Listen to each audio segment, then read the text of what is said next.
वालों ने ये दिखाया कि क्यों बिहार में लोग अधिकारियों के जंगल राज की बात कर रहे हैं।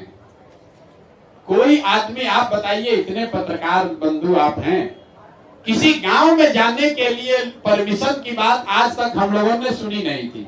मैं और आरसीपी जी ये बात कर रहे थे कि हम लोग भी बिहार की राजनीति के शीर्ष पर रहे हैं जहां से ये पूरी व्यवस्था चलती थी। आज तक बिहार में ऐसा नहीं होता था कि किसी दूसरे राजनीतिक दल या नेता को कार्यक्रम न करने दिया जाए। ये नई और ये नीतीश जी का सम्मान है। मैं कह रहा हूं, नीतीश जी नेता के तौर पर कभी उन्होंने ये नहीं किया कि विरोधी दल का नेता कोई कार्यक्रम, राजनीतिक कार्यक्रम न कर सके। ये दिखाता है और हमारी बात को पुख्ता करता है कि नीतीश कुमार इस सरकार को नहीं चला रहे। क्योंकि नीतीश जी का पूरा इतिहास देख लीजिए, 20 साल में नीतीश कुमार ने कभी अपने राजनीतिक विरोधियों का कार्यक्रम नहीं रुकवाया है। अगर ये हो रहा है, चाहे वो मेरा कार्यक्रम हो, आरसीपी जी का कार्यक्रम हो, राहुल गांधी का कार्यक्रम हो, तो ये बताता है कि कहीं ना कहीं कमान और कंट्रोल दोनों नीतीश कुमार के हाथ से चला गया है। और कुछ दरबारी और अधिकारी वो अपनी समझ से वो वरना आप समझिए, नीतीश कुमार ने कल्याण विभाग के लिए काम नहीं किया है, ये तो कोई नहीं कहेगा। हमने कल कैमरे पर कहा कितना बढ़िया सड़क बनवाए हैं, पेड़ लगवाए हैं। नीतीश कुमार के स्वजातीय, नीतीश कुमार के संबंधी सब उनके गांव में है। कौन नीतीश कुमार का उनके गांव में विरोध करेगा? कोई विरोध नहीं करेगा। उस गांव में हम जाने के लिए कह रहे हैं। हमने ये भी कहा भाई मुझे अकेले जाने दो, तो कहता ना नहीं जा सकते हैं, परमिशन नहीं है।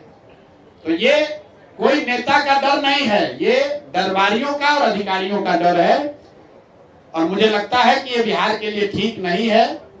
ये नई, बिहार में बहुत सारे तरह की समस्या हम लोग के पास है, लेकिन इस तरह की राजनीति कभी बिहार में नहीं हुई है कि अपने प्रतिद्वंदी को, अपने राजनीतिक विरोधी को आप कार्यक्रम न करने दिए। ये नई चीज शुरू हो रही है, ये गलत है। और कहीं ना कहीं इससे ज्यादा नुकसान नीतीश कुमार ही का हो रहा है। अगर हम कल कल्याण बिघा गांव में हो गए होते तो संभव है कि आप लोग इसका नोटिस भी नहीं लेते। संभव है कि 4 नीतीश कुमार के समर्थक हमारा विरोध भी करते, लेकिन ये बेवकूफ पुलिस वाले रोक के अपना ही मुड़ मिट्टी पर। मैं बहुत दिनों से राजनीति में हूँ। 1977 में जब माँ राजनीति में आई थी, मैं बहुत बच्चा था, लेकिन मैं उस समय से राजनीति में हूँ।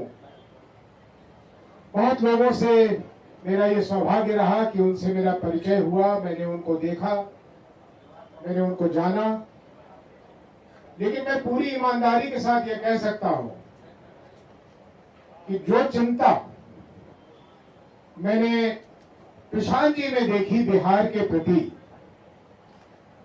उसका वर्णन करना शब्दों में संभव नहीं होगा। कल्पना कीजिए कि एक व्यक्ति जिसको दुनिया की हर वो ख्याति, हर वो सुख प्राप्त हो जो अपनी बची हुई जिंदगी जो लंबी हो ईश्वर की कृपा से ऐशो आराम में गुजार सकता था, उसने हम लोगों के साथ बैठकर इस कल्पना को बनाने में लग गए कि बिहार में कैसे एक परिवर्तन हो सकता है बिहार के भलाई के लिए।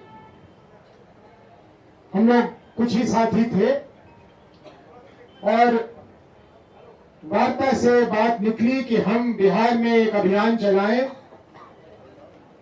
अभियान की जब बात आई तो मैं थोड़ा सा सहम सा गया था, क्योंकि उम्र को ख्याल ध्यान में रखते हुए मेरे लिए संभव नहीं था कि जो कल्पना की जा रही थी वो मैं करूं।